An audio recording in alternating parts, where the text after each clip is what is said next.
It was the kind of cold that seeped into your bones, the kind that even a roaring fire couldn't chase away. Ranger Tom Briggs zipped his jacket higher as he stepped out of his station into the dense Wyoming forest. His shift began at dusk, the time when shadows stretched long, transforming the landscape into a living canvas of dark shapes and whispers. The park, nearly 300,000 acres of untamed wilderness, was beautiful by day, but it became something else entirely after the sunset. Tom had worked here for nearly a decade, patrolling trails, warning tourists about bears, and sometimes helping lost hikers find their way back. But tonight wasn't like other nights. He had been called to investigate a series of strange occurrences on the far side of the park, a secluded area known as Black Hollow. Stories about Black Hollow were older than the park itself. Locals spoke of eerie lights and disembodied voices.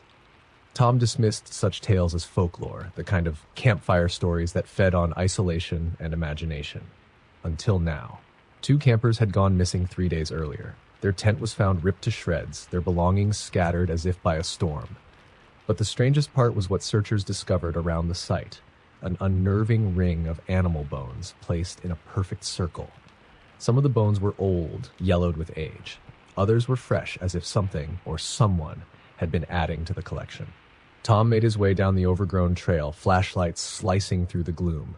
His breath puffed out in small clouds, each one dissolving into the dark. The trees loomed overhead, their twisted branches like skeletal fingers clawing at the sky. Somewhere in the distance, an owl hooted, its mournful call echoing through the quiet. As he approached the campsite, the air seemed to change, growing heavier, almost electric. His footsteps felt muffled, swallowed by the earth. When the sight came into view, Tom froze. The circle of bones was still there, but something had been added. A crude effigy made of twigs and cloth hung from a low branch. It spun lazily in the faint breeze, its hollow eyes seeming to track him. "Jesus," Tom muttered, shivering despite himself. He stepped closer, his boots crunching on frost-covered ground. The flashlight beam wavered as he studied the effigy. The cloth was stained, dark and stiff, blood, he realized. He didn't want to imagine whose. A sudden crackling sound snapped him to attention. He swung his flashlight toward the trees. "Hello?" His voice rang out, strong but uneasy. No answer, only the wind rustling through the pines. Then he heard it, a faint, high-pitched giggle. It didn't sound human. It was the laugh of something that didn't belong here, something that shouldn't exist. His grip on the flashlight tightened, the beam shaking as he swept it across the forest. The sound came again, closer this time. Tom drew his sidearm. The park regulations discouraged the use of firearms unless absolutely necessary, but he wasn't taking any chances. The darkness seemed alive now, pressing in on him. His heart pounded as the giggle morphed into a low growl, guttural and wet, as if it were bubbling up from some unseen throat. "Come out," Tom commanded, his voice cracking slightly. He didn't care if it was a bear, a prankster, or a ghost. He wanted whatever it was to show itself. He got his wish. From the shadows emerged a figure, hunched and unnatural. At first he thought it was a person, but no person moved like that, with jerky insect-like movements. The flashlight illuminated a face, or what might have once been a face, but the skin was pallid and stretched tight over bone, and the eyes 2 black pits that glistened like oil. Tom stumbled back, his mind screaming at him to run, but his legs felt leaden. The figure tilted its head as if studying him, and then it grinned, a mouthful of jagged, yellowed teeth that seemed too large for its skull. It took a step closer, its gait shambling yet deliberate. "Stay back!" Tom shouted, raising his gun. The figure didn't stop. It moved faster now, closing the gap between them in seconds. Tom fired, the shot ringing out like a thunderclap in the still night. The thing staggered, but it didn't fall. Instead, it let out an ear-splitting screech, a sound so piercing it made Tom's ears ring. He didn't wait to see what it would do next. Turning on his heel, he ran, crashing through the underbrush. His lungs burned, and his muscles screamed for him to stop, but fear drove him forward. He could hear it behind him, its wheezing breath and the snap of twigs underfoot. It was faster than him, and he knew it. The ranger station was still a mile away. He couldn't lead this thing there, not with other rangers potentially inside. He veered off the trail, heading toward a rocky outcrop he'd seen earlier in the day. If he could climb it, maybe he'd have a chance to defend himself, to call for help. Reaching the outcrop, he scrambled up the jagged rocks, his fingers raw and bleeding by the time he reached the top. He turned, panting, and aimed his flashlight down. The forest below was still, the shadows deep and impenetrable. For a moment, he thought he'd lost it. Then he saw them, two gleaming eyes, staring up at him from the base of the rocks. The thing climbed, its limbs bending in impossible angles as it ascended with terrifying speed. Tom fired again, but the bullets seemed to have no effect. He could see it more clearly now. Its flesh was riddled with deep cracks, like dry earth, and its limbs ended in clawed, bony fingers. Desperation overtook him. He grabbed a loose rock and hurled it, striking the creature square in the face. It shrieked, faltering for a moment before resuming its climb. Tom's mind raced. There had to be a way to stop it, to survive. Then he remembered the flare gun in his belt. His hands fumbled as he drew it, his fingers trembling. The creature was only feet away now, its claws scrabbling at the edge of the outcrop. He aimed and fired. The flare hit it square in the chest, erupting in a burst of bright red light. The thing howled, its body convulsing as flames licked at its cracked skin. It fell, landing with a sickening thud on the rocks below. Tom peered down, heart hammering. The creature lay motionless, its form crumpled and smoldering. But he didn't wait to see if it would stay down. He climbed off the outcrop and ran, not stopping until he burst into the safety of the ranger station. His colleagues found him hours later, sitting in a corner, clutching the flare gun with a blank stare. He told them everything, though their skeptical looks told him they didn't believe a word of it. When they returned to the site, the bones were gone. The effigy was gone. Even the creature's remains had vanished, leaving only scorch marks on the rocks. Tom quit the job the next day. Some nights, when the wind howled through his new city apartment, he swore he could hear it, that high-pitched giggle haunting him still. The call came just before midnight, crackling through the ranger station's radio like a ghostly whisper. "Ranger post. Come in," the voice said, garbled and distant, though unmistakably human. Tom, the night shift ranger, leaned forward, adjusting the dial. "This is Ranger Briggs. Who is this?" he asked. "Help. Trapped. Can't." The voice faded into static. Tom's heart sank. The signal was faint, which meant the person was likely deep in the park, far from any cellular coverage. He tried again. "Where are you? Are you injured?"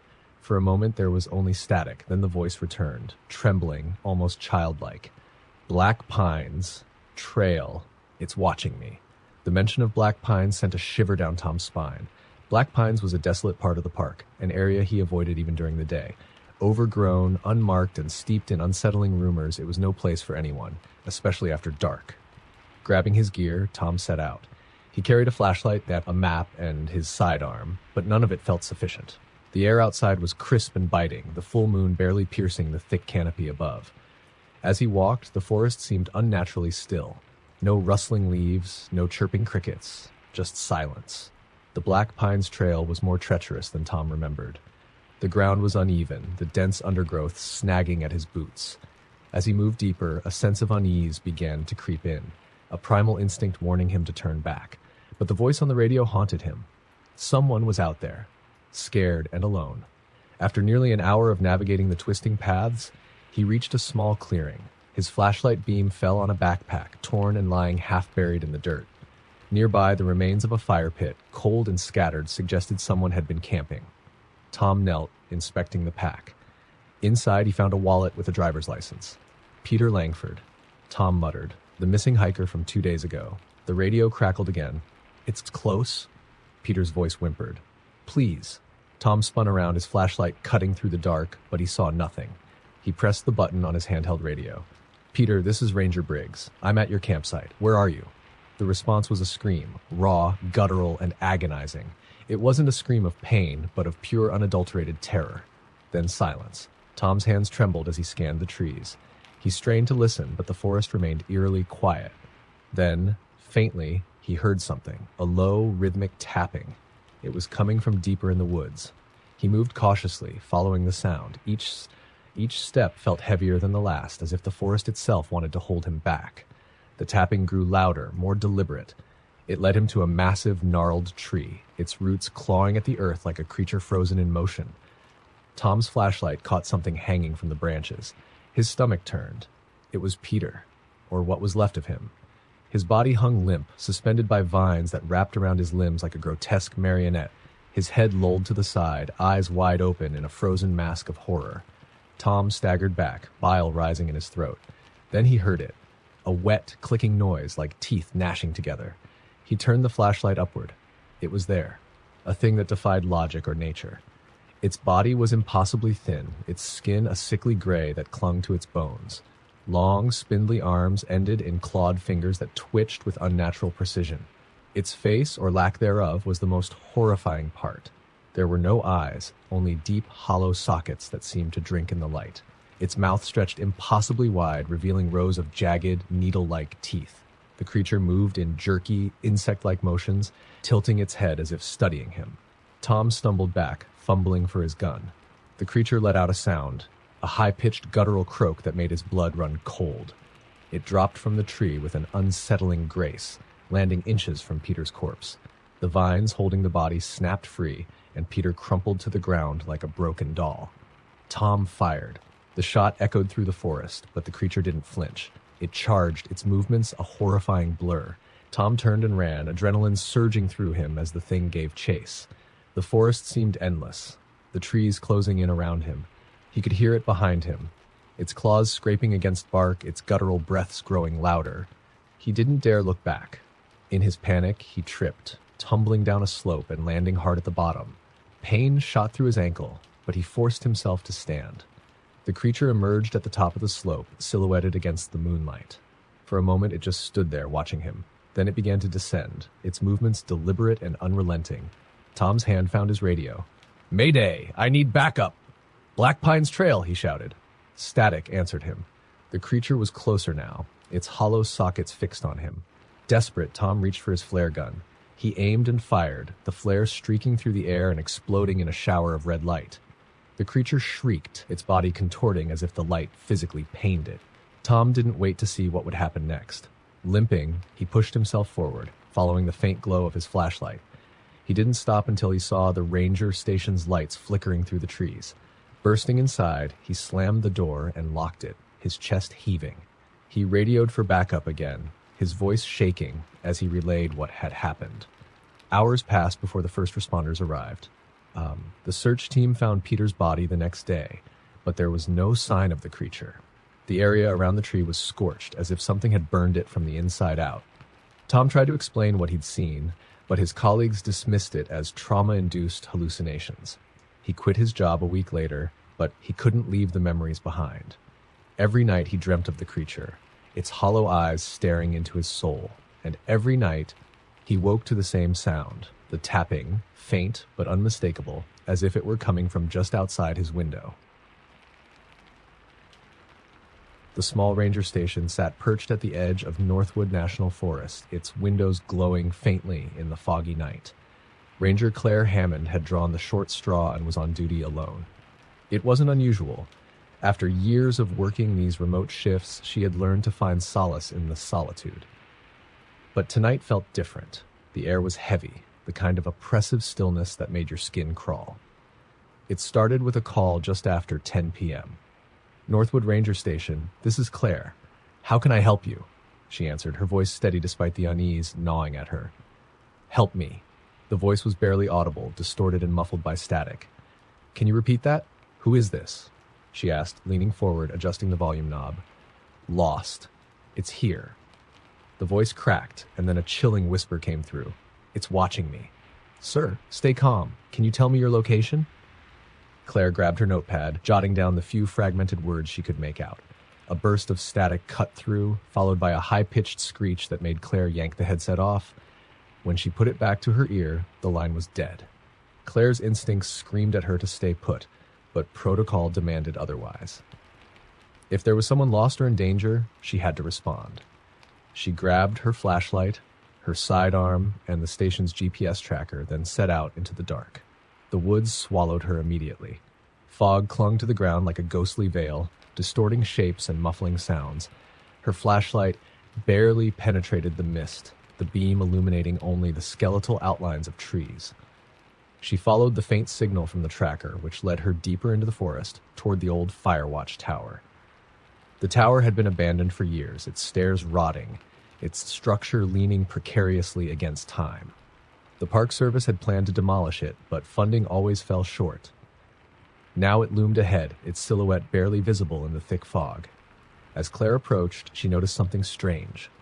A faint light flickered in the tower's upper window, as if someone had lit a lantern. Her pulse quickened. No one was supposed to be here. "Hello?" she called out, her voice echoing in the emptiness. "This is Ranger Hammond. If you need assistance, please come down." No answer. She climbed the creaking stairs, each step groaning under her weight. When she reached the top, the lantern light revealed a horrifying sight. Scrawled across the walls in what looked like charcoal, or something darker, were strange symbols, twisting and jagged, like a language that shouldn't exist. In the center of the room was a tape recorder, its reels spinning slowly despite no one being there to operate it. Claire hesitated, then pressed play. The recorder hissed, then emitted a distorted voice. "You shouldn't have come." A loud crash came from below, and Claire whipped around, her flashlight darting across the stairwell. Something was down there, moving quickly, its heavy footsteps reverberating through the tower. Her flashlight caught glimpses, a flash of gray skin, impossibly long limbs, and glowing eyes that reflected the beam like a predator's. She slammed the trapdoor shut, throwing the rusted bolt into place. Her heart pounded as she backed away. The thing slammed into the door from below, the wood splintering with each impact. Desperation clawed at her mind. She was trapped. Then the footsteps stopped. The silence was worse than the noise. Claire waited, breathless, until a new sound filled the air. Scratching.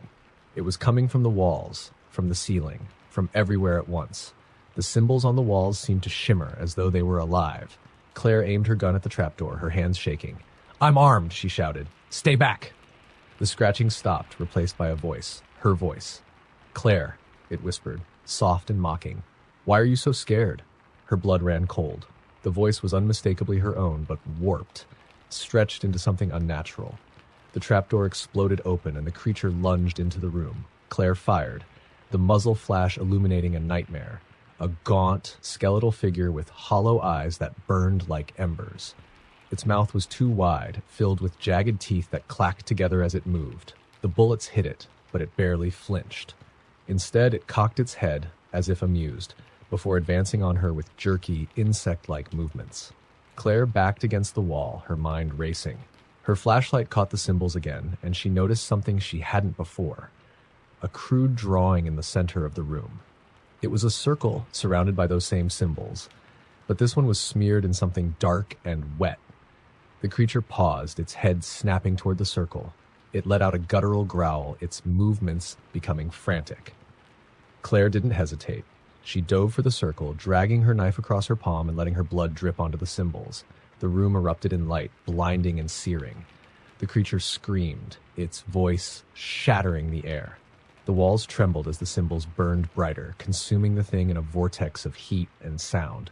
When the light faded, the creature was gone. The tower was silent, the symbols scorched into the wood like a brand. Claire stumbled out, her legs weak, her body trembling. The fog had lifted, and the forest seemed almost peaceful, as if the nightmare had never happened. But as she made her way back to the station, she couldn't shake the feeling that something was still watching her. When she reached the station, her radio crackled to life. "Claire," the voice whispered, distorted and distant, "you shouldn't have come." She stared at the radio, frozen in fear, as the line went dead. The wind howled through the dense forest as Ranger Ben Carter zipped his jacket against the biting chill. It was past midnight, and he was patrolling the northern boundary of Clearwater National Park, an area known for its rugged cliffs and thick pine groves. Tonight, the usual tranquility felt off. The animals were silent, the woods too still, as if nature itself was holding its breath. Ben's radio crackled suddenly, the sound startling him. He grabbed it from his belt. Ranger Carter came a distorted voice, faint and trembling. I found something. It's wrong.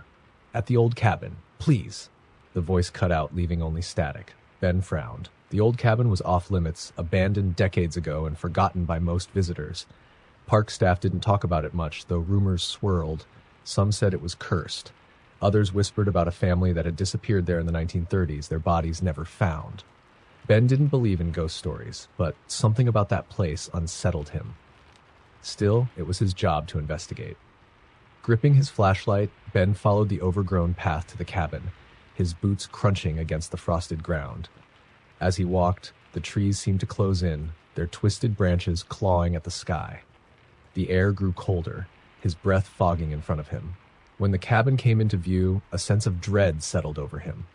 The structure was barely standing, its roof sagging, the wooden walls dark with rot. A faint light flickered from within. A fire? A lantern? He approached cautiously, his flashlight cutting through the darkness. "Hello?" he called, his voice echoing in the stillness. "This is Ranger Carter. Is anyone here?" No answer. He pushed the creaking door open and stepped inside. The cabin was a single room, filled with the musty smell of decay. A small fire burned in the fireplace, but no one was there. The walls were covered in strange carvings, symbols and shapes that looked almost tribal, but wrong somehow. They seemed to twist and writhe in the flickering light. In the corner of the room, Ben saw a notebook, its pages scattered across the floor. He picked it up and began to read. The writing was frantic, the words barely legible. "It watches from the woods. It waits for night to fall. Do not look into its eyes. Do not answer when it calls. I am not alone. I am never alone." Ben's stomach tightened as he flipped through the pages, each one more desperate than the last. The final entry sent a chill down his spine. "I hear it outside. It's coming for me. There's no way out. I'm sorry." A sudden thud came from outside, followed by the crunch of footsteps. Ben's heart raced as he drew his sidearm, his flashlight aimed at the door. "Who's there?" he called. The footsteps stopped. For a moment there was only silence. Then a voice answered, a woman's voice, soft and sweet. "Help me," it said. Ben's grip on his gun tightened. "Come into the light where I can see you." The voice came again, closer now. "Please. It hurts." Against every instinct, Ben stepped outside, his flashlight sweeping the clearing. The light caught something at the edge of the trees, a figure. It was a woman, or at least it looked like one. Her long hair hung in tangled strands over her face, and her arms were outstretched, as if pleading. "Ma'am, are you injured?" Ben called, taking a cautious step forward. She didn't answer. Instead, she tilted her head, revealing a face that wasn't a face at all. Her skin was pale and stretched tight over sharp, angular bones. Her eyes were black voids, empty and endless, and her mouth stretched into a jagged, unnatural smile. Ben stumbled back, his flashlight shaking as the figure moved closer. Her movements were wrong, jerky and insect-like, her limbs bending at impossible angles. "Stay back!" Ben shouted, raising his gun. She stopped, her head tilting again. "Help me," she repeated, but the voice was different now, deeper, inhuman, mocking. Ben fired, the gunshot echoing through the forest. The figure didn't fall. Instead, it let out a guttural screech, its body convulsing as it dropped to all fours. It lunged toward him, faster than he could react. He ran. Adrenaline surged through his veins as he sprinted down the path, the creature's screeches growing louder behind him. The forest seemed to twist and warp around him, the trees leaning in as if trying to trap him. His flashlight flickered, then died, plunging him into darkness. The creature was right behind him now.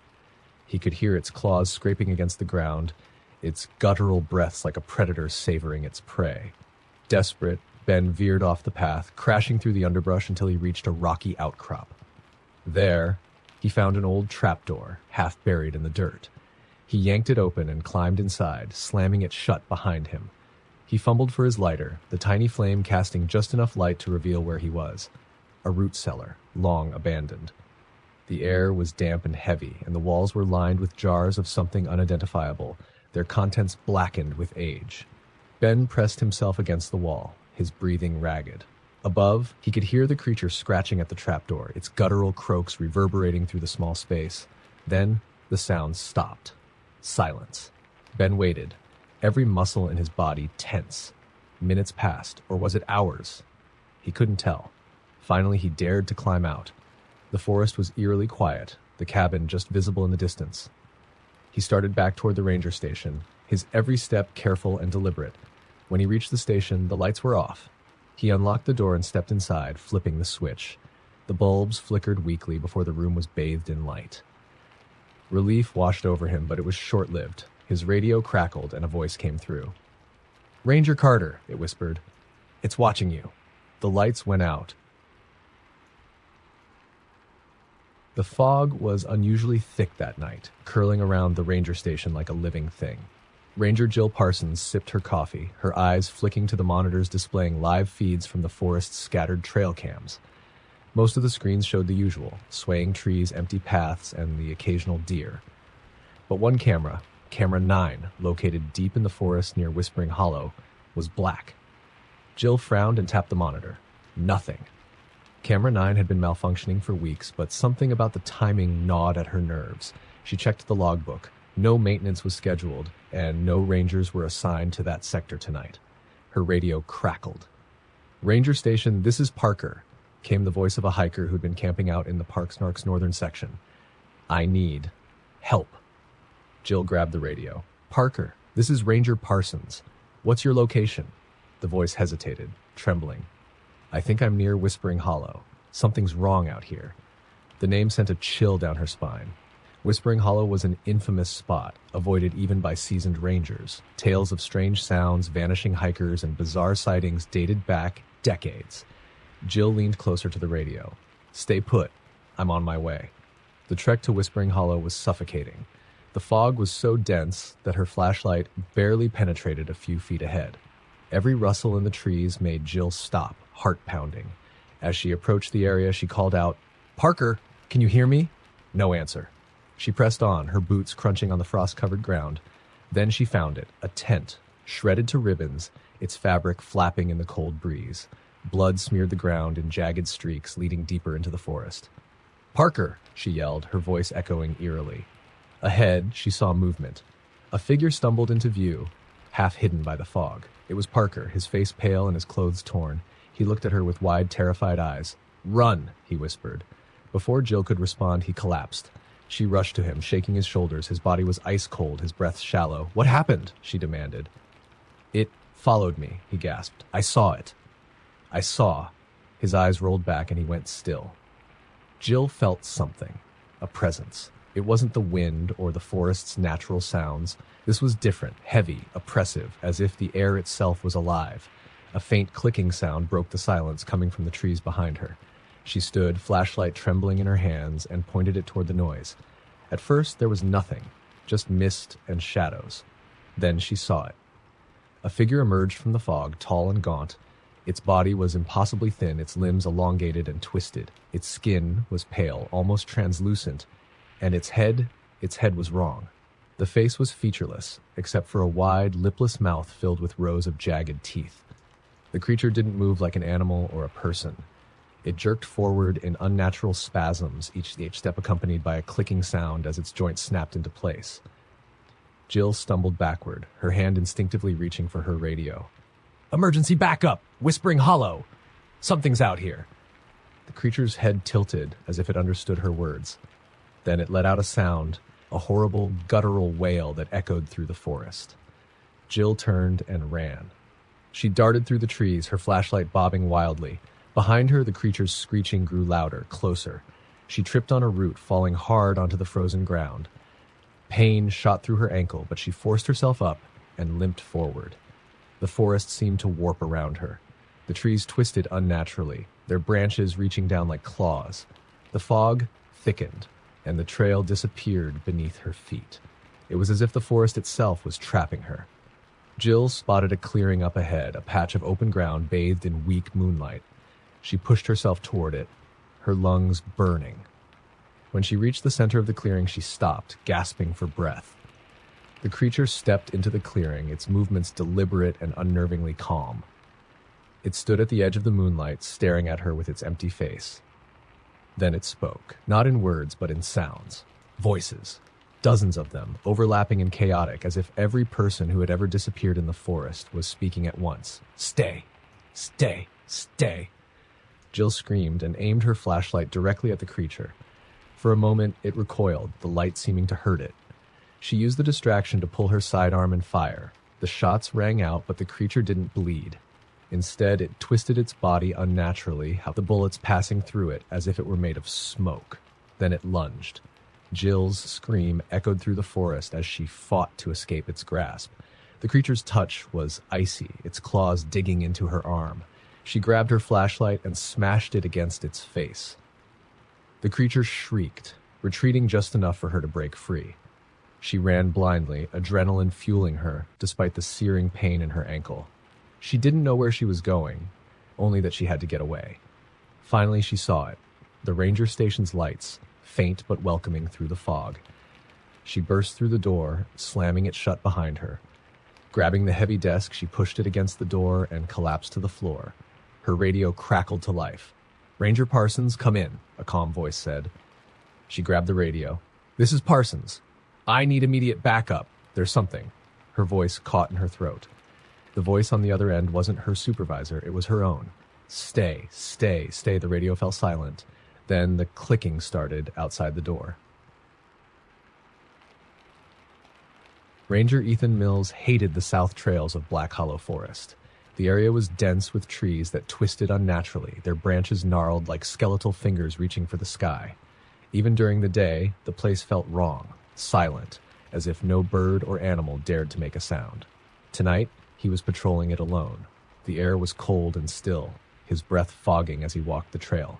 His flashlight cut through the darkness, but the beam seemed weaker here, swallowed by the oppressive shadows.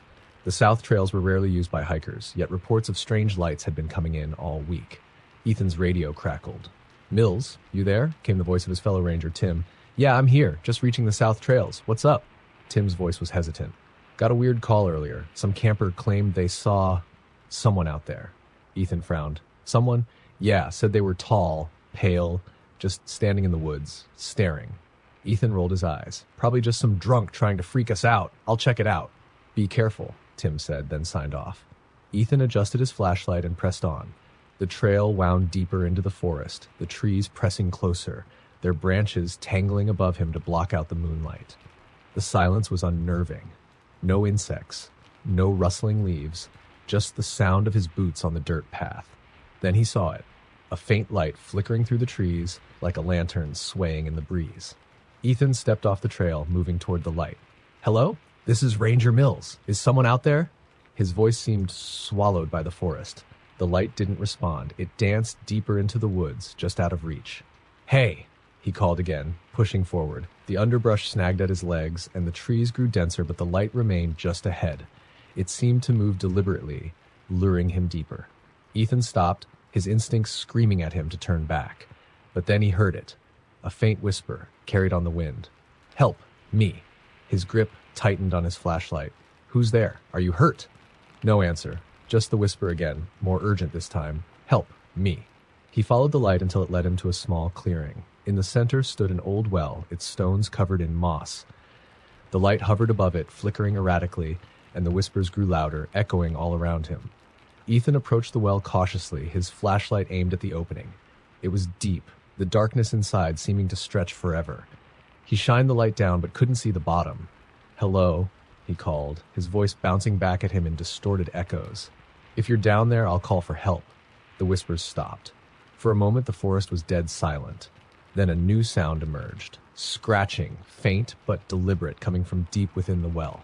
Ethan stepped back, his pulse quickening. "Who's down there?" he demanded. The scratching grew louder, closer. Something was climbing up. Ethan turned to run, but the ground shifted beneath him. The roots of the trees seemed to writhe like snakes, tangling around his boots and dragging him to his knees. His flashlight clattered to the ground, the beam illuminating the well as a hand emerged from its depths. It wasn't a normal hand. The fingers were too long, the skin stretched tight over jagged bones. Another hand followed, then a head. Its face was wrong, too pale, with hollow eyes and a mouth that stretched unnaturally wide, filled with black, jagged teeth.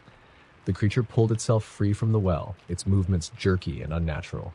Ethan struggled against the roots holding him, his heart pounding as the thing turned toward him. "Help me," it said, its voice distorted and echoing, like multiple people speaking at once. Ethan screamed and tore his feet free, grabbing his flashlight and bolting back toward the trail. Behind him, he heard the creature's clicking footsteps, impossibly fast, closing the distance. He ran blindly, the forest a blur around him. The trail was gone, swallowed by the darkness, and the trees seemed to shift, trapping him in a maze. The clicking grew louder, the creature's guttural breaths echoing in his ears. Suddenly, he burst into another clearing. In the center was an old ranger cabin, long abandoned. He slammed the door behind him and barricaded it with a rotting table. His flashlight flickered, its beam weak, but it was enough to see the strange symbols carved into the cabin walls. They were crude and jagged, circling the room in uneven patterns. Ethan didn't recognize them, but they felt ancient, primal, and wrong. Outside, the creature screeched. The door rattled as it slammed against it, the wood splintering with each impact. Desperate, Ethan grabbed his radio. Tim, do you copy? I need backup. There's something out here, something not human. Static answered him, followed by a faint voice. It wasn't Tim. You shouldn't have come, the voice whispered, low and menacing. The radio went silent. The banging stopped. Ethan's flashlight died, plunging the cabin into darkness. He fumbled for his lighter, its tiny flame casting flickering shadows on the walls. The symbols seemed to shimmer, their jagged edges writhing as if alive. Then he heard it, the scratching, this time coming from inside the cabin. He spun around, the lighter trembling in his hand. The creature was there, crouched in the corner, its hollow eyes fixed on him. It moved slowly, deliberately, its body contorting unnaturally as it crawled closer. Ethan backed against the wall, his lighter flickering. "Stay back!" he shouted, though his voice broke with fear. The creature stopped, tilting its head as if studying him. Then it smiled, a horrific, jagged grin. "You'll stay," it said, its voice layered with countless others. "They all stay." The lighter went out. In the darkness, Ethan screamed. The call came in just as Ranger Sam Lawson was finishing his shift at Red Pine National Park. A frantic voice on the line. A group of campers reported hearing strange noises near the old stone bridge, a site infamous for eerie disappearances. The story went that the bridge was cursed. Built in the 1800s, it was said to have been the site of a botched execution. A local thief was hanged from its archway, but the rope snapped, and he drowned in the icy river below. Since then, people claim to hear footsteps on the bridge at night or catch glimpses of a figure in the water. Sam had always dismissed the tales as folklore. Still, it was his job to check things out. He grabbed his flashlight and radio, steeling himself for another night in the endless woods. The trail to the old stone bridge was barely maintained, winding through dense trees that blocked out the moonlight. The air was cold, colder than it should have been for autumn, and a mist clung to the ground like a shroud. Sam's flashlight beam cut through the darkness, illuminating the narrow path ahead. As he approached the bridge, he began to notice something strange. The forest was silent. No chirping crickets, no rustling leaves, just an oppressive stillness that seemed to press in on him. His boots echoed against the stone as he stepped onto the bridge, the sound unnaturally loud in the quiet night. "Hello?" he called, his voice carrying into the emptiness. "Park ranger, is anyone here?" No answer, but then he heard it, a faint splash like something breaking the surface of the water below. He pointed his flashlight over the edge. The river was calm, the surface like glass reflecting the pale glow of the moon. But as Sam scanned the water, something moved, a ripple, too large to be a fish, heading upstream. Sam's radio crackled, startling him. "Ranger Lawson," came a distorted voice. It was faint, full of static. "Get out of there!" He grabbed the radio. "Who is this? Identify yourself!" The voice didn't respond. Instead, there was a sound, a deep, guttural groan that didn't seem human. The radio fell silent again. Sam's unease grew. He turned back toward the trail, ready to call it a night, when he noticed something. Footprints. Wet footprints, leading from the middle of the bridge toward the woods. They were barefoot, the toes elongated, the impressions too deep for something human. Against his better judgment, Sam followed them. The prints led off the trail, winding into the forest. The trees grew denser here, their gnarled branches reaching down like claws. The mist thickened, swirling around his legs as he moved deeper into the woods. "Is someone there?" he called, though he wasn't sure he wanted an answer. Ahead, he saw a shape, tall and thin, standing perfectly still among the trees. He pointed his flashlight, but the beam flickered, its light weak and inconsistent. The figure didn't move, its outline blurry in the mist. Sam stepped closer, his heart pounding. "Hey, I need you to." The figure vanished. Not like it ran or ducked out of sight, it simply wasn't there anymore. One moment it was standing before him, the next the space was empty. Sam's flashlight sputtered and the mist seemed to close in, swallowing the path he'd come from. Then he heard it, a wet, squelching sound, like something dragging itself through the mud. It came from behind him. Sam spun around, his flashlight flickering wildly. The sound grew louder, accompanied by a faint gurgling noise. He backed away, his pulse racing. From the shadows, something crawled into view. It was humanoid, but wrong. Its limbs were too long, its skin slick and gray like it was waterlogged. Its head tilted at an unnatural angle, its eyes wide and empty, like two dark voids. As it moved closer, Sam saw its mouth, hanging open, revealing jagged teeth and a black abyss that seemed to stretch endlessly. It groaned, a low, mournful sound that seemed to vibrate in Sam's chest. He stumbled back, tripping over a root and falling hard onto the ground. The creature moved faster now, dragging itself toward him with jerky, unnatural movements. Its fingers, long and bony, reached for him. Sam scrambled to his feet and ran. The forest seemed endless. The trees twisting around him in ways that didn't make sense. The path was gone, replaced by uneven ground and thick underbrush that snagged at his clothes. He didn't dare look back. The wet, dragging sound told him the creature was still following. Ahead, he saw a faint light, a cabin, its windows glowing faintly in the darkness. He sprinted toward it, throwing himself against the door and slamming it shut behind him. The cabin was old, the air inside damp and stale. A single lantern flickered on the table, casting long shadows across the room. Sam grabbed it, his flashlight now completely dead, and braced the door with a rusted chair. The dragging sound stopped. For a moment, there was silence. Sam pressed his ear to the door, straining to hear. Nothing. Just the faint rustle of wind in the trees.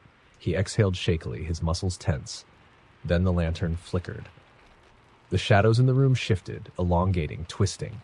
One of them moved. The shadow detached itself from the wall, stretching across the floor like a living thing.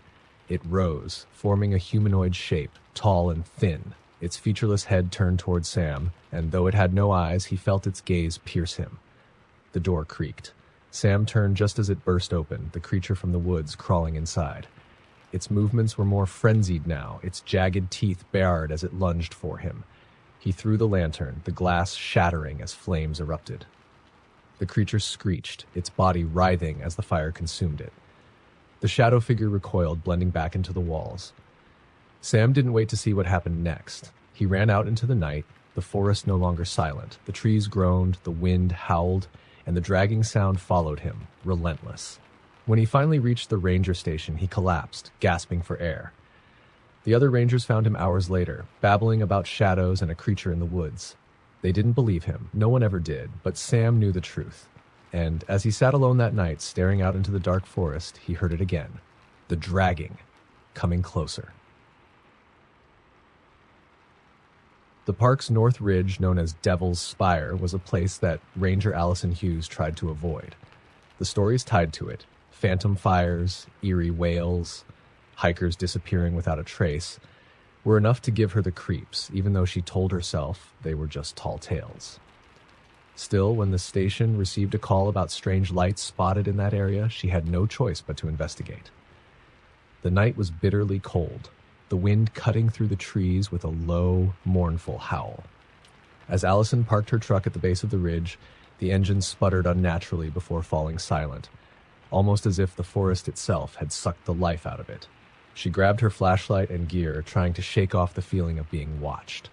The trail leading up the ridge was narrow and steep, flanked by thick pines whose branches tangled overhead, creating a suffocating canopy. Her breath came out in clouds as she climbed, the beam of her flashlight darting over roots and rocks. About halfway up, she saw it, a faint, flickering light dancing between the trees. It was too steady to be a fire and too erratic to be a lantern. "Hello?" she called, her voice swallowed by the darkness. "This is Ranger Hughes. Is anyone there?" The light vanished. Allison pressed on, her heart beating faster. The wind had died down, leaving the forest eerily quiet. She could hear every crunch of her boots on the frozen ground, every rustle of her gear. The silence was oppressive, as if the forest were holding its breath. She reached a clearing at the top of the ridge where the skeletal remains of an old watchtower stood. It hadn't been used in decades, its wooden beams rotted and leaning precariously. At its base, the light appeared again, this time brighter, almost beckoning. Allison hesitated. "If someone's there, make yourself known," she shouted. No response. She stepped closer. The air around her seemed to grow heavier with each step. The ground beneath her felt wrong, softer, almost spongy, as if she were walking on something other than dirt. The light pulsed, and for a moment it illuminated something in the shadows of the watchtower. A figure. It was tall and motionless, its head bent at an unnatural angle. As her flashlight beam swept over it, Allison gasped. It wasn't a person. It was a crude wooden effigy, crudely lashed together with branches and twine. Its head was a burlap sack, stitched with crude X's where the eyes should have been. She backed away, the hairs on her neck standing on end. That's when she heard it, a low, guttural laugh coming from behind her. Allison spun around, her flashlight trembling. The beam cut through the darkness, revealing nothing but trees. The laughter stopped, replaced by the sound of something heavy moving through the underbrush. Twigs snapped, leaves rustled, and the sound was getting closer. She bolted. Her boots pounded against the frozen ground as she ran back down the ridge. The trail seemed different now, narrower, the trees pressing closer. The air grew colder, biting at her skin. She tried to radio the station, but all she got was static. Behind her, the sounds grew louder. Footsteps, uneven and heavy, like something with mismatched limbs, was chasing her. The guttural laugh came again, followed by a voice that made her blood run cold. Allison! It stretched her name into a sinister hiss, echoing unnaturally through the forest. She glanced over her shoulder, but saw nothing, only darkness and the faint flicker of that cursed light now following her like a predator. She tripped, falling hard onto her hands and knees. Pain shot through her wrist, but she scrambled back to her feet, forcing herself to keep moving. The laughter was closer now, almost in her ear, though when she turned, the trail was still empty. Finally, she saw it. Her truck, parked just where she'd left it. She sprinted the last stretch, fumbling with her keys as she reached the door. She threw herself inside, locking the doors and jamming the key into the ignition. The engine sputtered but wouldn't start. Allison? The voice was right outside the truck now. Her flashlight lay on the passenger seat, and she grabbed it, shining it into the forest. At first, she saw nothing. Then the light landed on it. The effigy. It was standing in the middle of the trail, no longer leaning against the watchtower. Its burlap sack head tilted, as if it were watching her, and it was closer. She screamed, frantically turning the ignition. The truck roared to life, and she slammed it into reverse, tires spinning on the frozen ground.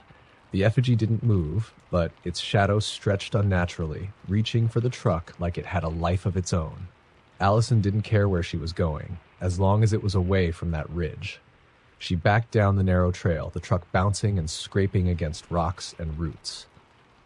When she reached the main road, she spun the wheel, straightened out, and sped toward the ranger station. It wasn't until she was halfway back that she realized the laughter had stopped. The night was silent again, but the sense of unease lingered, like the forest was still watching her. Back at the station, Allison burst through the door, startling her coworker, Ranger Garrett. "Whoa, Hughes, what happened?" She tried to explain, but the words came out jumbled.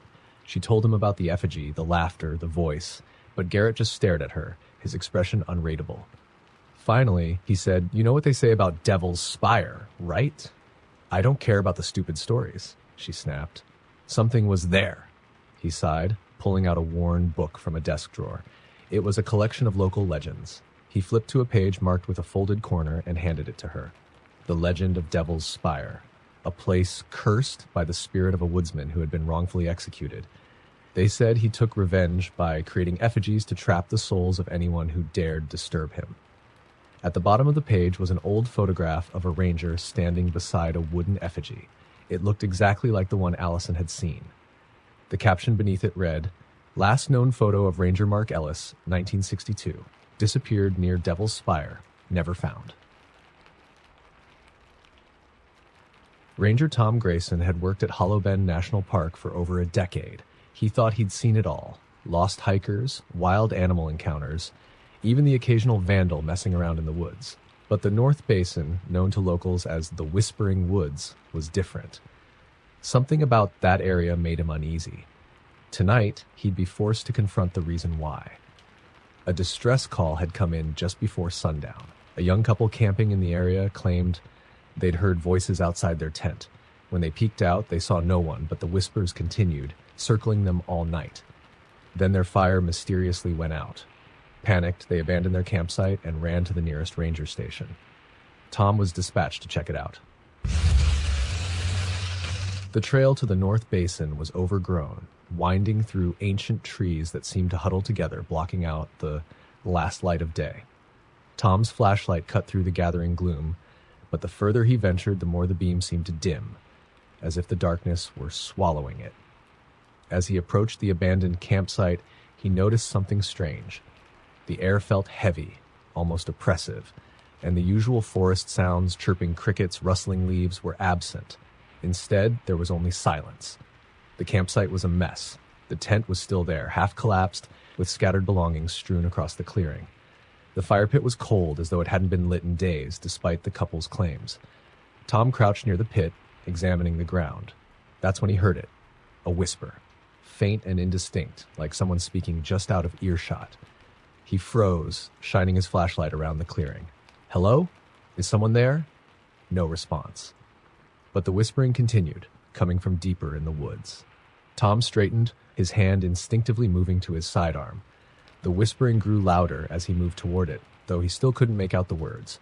It wasn't one voice, but many, overlapping and murmuring in a disjointed symphony. He followed the sound to a narrow path that seemed to appear out of nowhere, winding into the dense underbrush. The trees here were even older, their twisted branches clawing at the sky. The ground beneath his boots felt damp and spongy, though there hadn't been any recent rain. Then he saw it, a faint light flickering through the trees like a lantern swaying in the breeze. Hello? Tom called again, his voice steadier than he felt. This is Ranger Grayson. If someone needs help, let me know. The light didn't stop. It swayed deeper into the forest, just out of reach. Against his better judgment, he followed. The whispering grew louder with each step, and now it was clear the voices were calling his name. Tom? Tom. He stopped, his blood running cold. He whipped his flashlight around, searching for the source. But the forest was empty. A gust of wind swept through the trees, carrying the voices with it. Tom, come closer. The light ahead flickered violently, then winked out, plunging him into darkness. Tom's flashlight sputtered and died. He fumbled with his radio, his fingers trembling. Base, this is Ranger Grayson. I need backup in the North Basin. Something's not right here. The radio crackled, but no reply came. Only static. Then, beneath the static, a faint voice. You shouldn't be here. Tom's heart pounded. He turned back toward the trail, determined to leave, but the path was gone. In its place was an impenetrable wall of trees, their trunks twisted together like prison bars. A sound behind him made him turn, a low, guttural moan that seemed to reverberate through the ground. He shone his backup flashlight, and there it was. A figure stood at the edge of the clearing, shrouded in shadow. It was tall, impossibly thin, with elongated limbs that hung unnaturally at its sides. Its head tilted, as if studying him. Tom took a step back. Who are you? He demanded, his voice shaking. The figure didn't answer. Instead, it moved closer, its limbs bending in ways that defied anatomy. As it approached, Tom saw its face, or rather the lack of one. Its skin was smooth and pale, like stretched leather, with no eyes, no mouth, just an eerie, blank canvas. The whispers grew deafening. Tom stumbled back, his boot catching on a root. He fell hard, his flashlight skittering out of reach. The figure loomed over him now, its head twisting at an impossible angle. From its featureless face, a voice emerged, layered and distorted. You don't belong.